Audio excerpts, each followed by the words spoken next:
मुझे भान है कि तुमने बाली को प्राणदान क्यों दिया है हनुमान।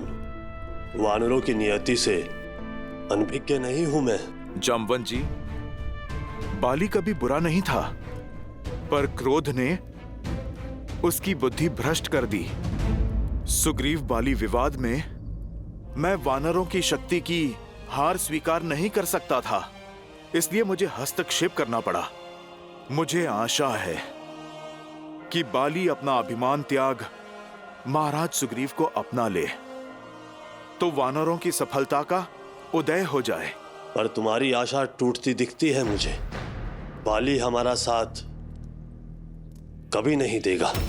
भ्रम के मेघों से यदि अपमान का चक्रवात मिल जाए तो विनाश कोई नहीं रोक सकता हनुमान। बाली का अभिमान ही उसके अंत का कारण बनेगा। भैया, बाली भैया,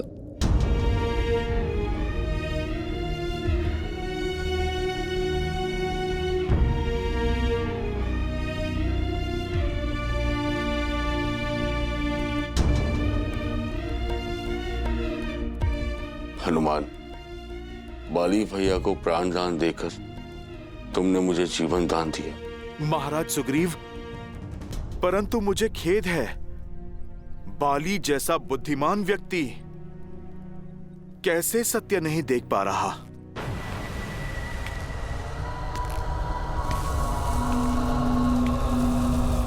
बाली आ रहा है सुग्रीव और वो तुमसे अपना प्रतिशोध लेगा। भैया, बाली भैया, उस ओर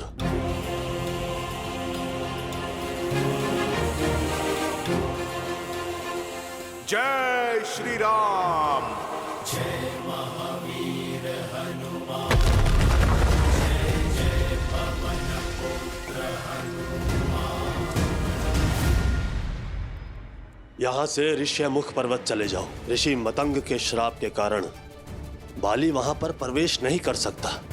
सुग्रीव वहां पर सुरक्षित रहेगा। चलिए महाराज।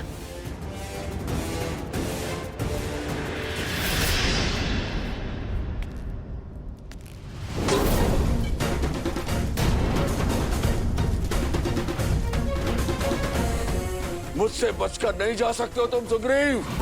मैं तुम्हें पाताल से भी खोज लूंगा। ऋषिमुख पर्वत पर पहुंचने से ही पहले मार दूंगा मैं तुझे। नहीं स्वामी, ऐसा मत कीजिए। क्यों ना करूं? उसने मेरे स्वाभिमान को ठेस पहुंचाई है। मुझे नीचा दिखाने के लिए उसने तुम्हें अपनी पत्नी बनाया। अब प्रतिशोध का एक ही मार्ग है, रूमा से विवाह। ऐसा अनर्थ मत कीजिए स्वामी। क्यों? क्यों ना करूं? वो करे तो नियम और मैं करूं तो अनर्थ। जो नियम सुग्रीव पर लागू होता है, तुम पर लागू होता है, वो मुझ पर क्यों नहीं? क्योंकि सुग्रीव ने आप ही के आदेशानुसार उस गुफा के मुख पर चट्टान रखी थी। आप ही के आदेश पर उसने किष्किंधा को संभाला था। और स्वामी, आपने तो रूमा को पुत्री समान प्रेम दिया है, तो अब क्यों प्रतिशोध की आग में आप अपना सम्मान, अपना गौरव और अपने धर्म को भस्म कर रहे हैं? क्यों अधर्म करके नर्क के भागी बन रहे स्वामी? चट्टान तब रखनी थी जब मेरी मृत्यु हो जाती, तब। लेकिन रक्त बहकर बाहर आया था। वो रक्त नहीं था। वो उस मायावी की माया भी तो हो सकती थी ना। सुग्रीव की चाल भी तो हो सकती है। नहीं चाहिए मुझे धर्म, नहीं चाहिए मुझे स्वर्ग और ना ही मोक्ष। यहाँ राज शक्ति और युक्ति से होता है, और ये दोनों ही अपार है मेरे पास। इसलिए राज भी मेरा होगा और रूमा भी। सुग्रीव को मूल्य तो चुकाना ही होगा। सैनिकों, रूमा को मेरे समक्ष प्रस्तुत करो। रुक जाइए स्वामी, अंगद के विषय में तो सोचिए। वो भी बालक है, उस पर क्या प्रभाव पड़ेगा? उसके लिए यह प्रशिक्षण होगा। वो भी तो देखे कि वानर राज कैसे बना जाता है।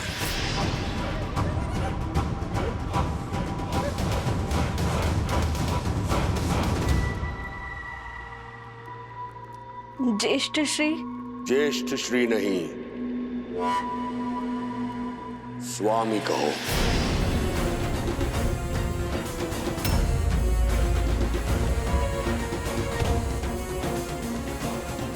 आज से तुम मेरी पत्नी हो।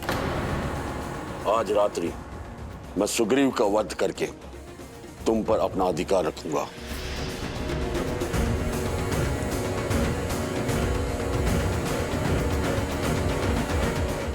राम राम राम राम राम राम राम राम राम। महाराज, बस कुछ देर और, हम लोग ऋषिमुख पर्वत के निकट हैं। राम राम राम राम। रुक जाइए महाराज।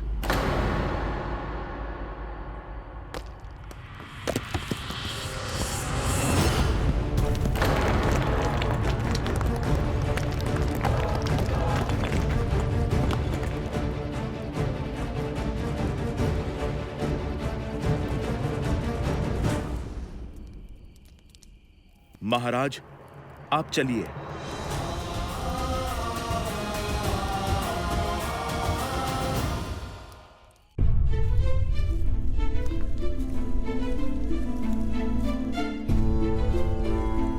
बालपन में बाली भैया कितना प्रेम करते थे मुझसे। तुम देखना हनुमान, बाली भैया को उनकी भूल का पश्चाताप अवश्य होगा। हमारे मत मिले ना मिले, हमारे मन अवश्य मिलते हैं। महाराज सुग्रीव, प्रभु श्री राम करे आपका कथन सत्य हो, परंतु ये समय भावनाओं में बहने का नहीं, योजनाओं को सफल करने का है। ऋषिमुख पर्वत तो समक्ष है और योजना तो ऋषिमुख पर्वत पर आने की थी ना। ये सारे पेड़, ये ऋषिमुख पर्वत की सीमा ही तो है। महाराज, आप चिंता ना करें, मैं बाली के हर एक प्रहार से आपको बचा लूंगा। परंतु हनुमान, यदि तुम बाली भैया के समक्ष गए तो वो तुम्हारी आदि शक्ति छीन लेंगे। मेरी यही योजना है कि मैं उनके समक्ष नहीं, उनके पीछे रहूं, और मैं महाराज बाली को ऋषिमुख पर्वत की सीमा तक खींच के लाऊंगा। जैसे ही उनका पग ऋषिमुख पर्वत की सीमा को छुएगा, उन्हें मिला श्राप उनके प्राण हर लेगा। परंतु ये होगा कैसे हनुमान? और भैया के प्राण? महाराज सुग्रीव, यदि जीवित रहना है तो आप मुझ पर विश्वास कीजिए।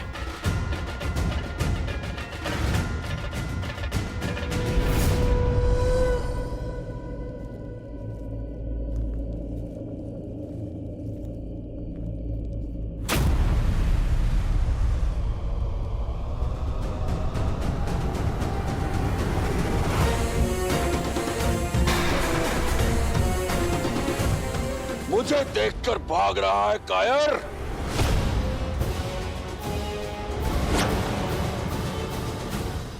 प्राण जाए फिर भी मैं आपसे युद्ध नहीं करूंगा भैया। अब प्राणों के सिवाय बचा क्या है तेरे पास कायर? अब तो राज्य भी मेरा और रूमा भी। अब मत रोकिएगा महाराज सुग्रीव।